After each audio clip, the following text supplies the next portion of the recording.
Drug cartels have often been in the spotlight due to arrests and wanted notices. Most of these cartels are based in Central and South America, and today we will focus on Mexico. BBC News recently reported that one of the world's most powerful drug lords, Ismael El Mayo Zambada, leader of Mexico's Sinaloa cartel, has been arrested by U.S. agents. According to the U.S. Drug Enforcement Agency, the Sinaloa cartels are responsible for the vast majority of drug trafficking in the United States, so this may be the reason why they were so desperate to catch him. This situation is only a tip of the iceberg when it comes to drug-related issues in Mexico. This map provided by the Congressional Research Service illustrates the different regions of Mexico, each color to indicate dominance by various drug cartels. Each color represents a different cartel, and in some areas, conflicts between these groups leads to casualty and small-scale civil wars. According to a recent estimate by U.S. military, as of May 2024, approximately one-third of Mexico's territory is actually controlled by cartels. The presence of these cartels contributes to significant issues, including a steady flow of drugs into the country, which is linked to the rising rates of drug abuse in Mexico. The issue of drug abuse in Mexico is significant for several reasons. According to the Washington Post, the number of Mexicans who used illegal drugs has doubled over the past decade, with 15.8% of men and 4.3% of women reported as users. Additionally, according to Angelica, a social researcher and professor, overdose death rates has risen annually by 10.5% from 2015 to 2019. As mentioned in previous discussions about drug cartels, the Mexican government has spent nearly $173 billion on combating drug cartels, states Forbes. This staggering amount is solely dedicated to fighting these criminal organizations and does not include expenses such as treatment, care, and other support services. This highlights the immense burden that drug abuse places on Mexico. Moreover, drug-related crime rates are notably concerning. Since 2018, Mexico has recorded over 30,000 homicides each year, reflecting a 22% increase. And these rates have remained constantly high, state the Council on Foreign Relations. The first solution is military crackdown. This strategy has been used in many countries, for example, Mexico, to weaken drug abuse and cartels. The military crackdown is often seen as the most direct and easiest way to weaken drug cartels in Mexico, which target the top members in cartels and disrupt the operations. The government can quickly sharpen their organizations and power by removing high-ranking members and breaking down cartels' operations. This approach can also help build public confidence. When citizens see the government takes action against cartels, it shows that the government is engaging in protecting the community. The Mexico drug war is an example of military crackdown. It's a conflict between Mexico government and drug cartels. It started in 2000s when the President Colombians sent the military to fight against the cartels. The cartels involved in drug trafficking, violence, and other illegal activities. The military had lead some success, like capturing leaders. However, violence has increased. Cartels fight back, and they are concerned about human rights abuses. Deeper causes with this war are poverty and lack of support, which pushes people into drug trade. A short-term solution like military crackdowns can weaken drug cartels by targeting high-ranking members and disrupting their operation. However, it often causes violence damage in society, leading to more conflict between the military and cartels, as well as between cartels themselves. Besides this, military operation might promote human rights violations, including illegal detention, torture, and more citizens get injured. These abuses undermine public trust in the governments, which may seem to order immediate result over protection of the rights of its citizens. Although the short-term impact weakens cartels, of the long-term effect on society, human rights, and government trust can be damaging. Solution 2. Stricter laws. Stricter laws are important for addressing drug abuse in Mexico because they help raise public awareness about the dangers of certain drug substances. Mexico is combating drug abuse through key strategies. First, shifting strong drug cases to local governments enable faster action against street-level dealers. Distributing neighborhood supply chains and reducing abuse. Second, initiatives like the Madura Initiative strengthens police forces and target major cartels, limiting drug distribution. Finally, programs like the Nuevo Leon Initiative address unemployment and education, reducing the social factors that drives drug use. Together, these efforts weaken drug supplies, improve safety, and tackle root causes of drug abuse. Mexico has made progress in reducing drug crimes and violence.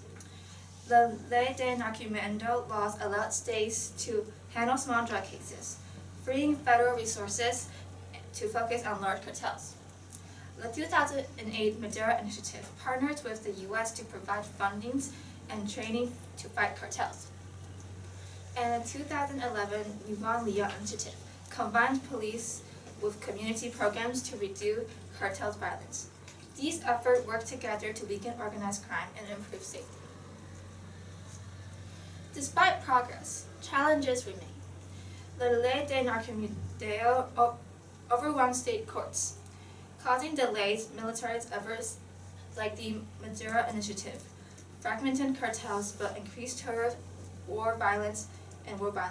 Stricter laws often target small offenders instead of taking a part of major cartels. These issues show the need for better strategies to fight drug abuse and violence. Now, I'm here to talk about optimal solutions that tackle drug abuse. In Mexico, education. By focusing on education, we can teach citizens about the dangers of drugs and build stronger community and peer support networks. So, about the strength. Firstly, education helps people understand how harmful drugs can be. By teaching about this in school, students learn to make smarter choices. Second, when the government spends money on education programs, it helps reduce drug problems over time in a lasting way. Third, education doesn't just stop drug use. It also helps people live healthier lives and make better choices. Finally, last but not least, education brings people together and creates supportive communities, which are important for stopping drug abuse. Evidence for this approach includes real-life examples, better economic growth through education, more opportunities for people to improve their lives, and less drug use. According to the National Library of Medicine, says education in Mexico helps fight drug abuse by teaching about drug risks, funding programs, and building strong communities.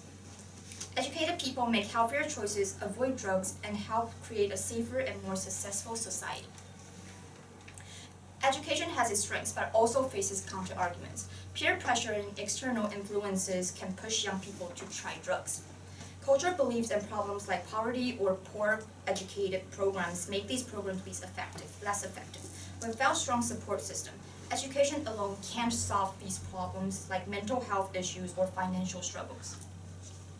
So this table given by National Library of Medicine often shows that students use different ways to stop drugs, such as marijuana. The real strategies are refuse, explain, avoid, and leave. People use these strategies to resist offers. For marijuana, they use avoid and leave much often. This information helps us understand how education can teach kids to say no to drugs and by preventing them. Thank you for this presentation. I have some questions for you. Let's start with Gina. What is a way in which your team's resolution makes you think differently about your own individual research? So learning about my team's resolutions, which mainly focus on education to prevent drug abuse, this has made me think differently about my IRR research paper. So before, I believed that strong laws and strict enforcements were the most important part. And however, during our research and furthermore knowledge of this study, I now realize that education plays a crucial role in preventing. And by teaching people, especially the young ones, about the dangers of drugs, we can help them make better decisions and avoid risky behaviors. Thank you. Next, Gina. If you had another team member, what other perspectives or limitations could they have researched that would have made a useful contribution to the project? If I have another teammate, that has focused on economic perspective, it would add insight into the financial impact of drug abuse, such as healthcare costs, loss of productivity, and the effect on the economy. It would also help us understand how stricter drug laws could save money or create new costs. This perspective would help support and strengthen our project. Thank you. Next, Betty. What is an example of a compelling argument from one of your peers' IRR that you decided to exclude from your team's presentation, and why? A compelling argument from Kayen's report that we decided to exclude from our presentations was the comparison of Mexico's drug abuse rate to other countries. Although it showed where Mexico stands compared to the rest of the world, we didn't include it because it didn't directly connect to main ideas about fixing treatment, about programs, and addressing problems like corruption. Adding this information could have made our presentation more complicated and taken attention from our main solution. Thank you. And finally, Kane, please give one specific way that your thinking changed as a result of learning about Jana's findings. Before learning about Jana's findings, my focus was primarily on the scientific aspects of drug addiction treatment, such as the long-term effect of drug abuse and the ineffectiveness of certain treatment programs in Mexico. However, her research provided me a broader understanding of how political corruption and weak legal system aggravate the crisis. One specific way my thinking changed is that I now see how systematic corruption and inadequate law enforcement weaken even the best scientific and public health actions. For instance, my research highlighted the importance of evidence-based treatment programs. But after reading her IRR, I learned how corruption within law enforcement and government could hinder the effectiveness of equitable implementations of such programs. Thank you.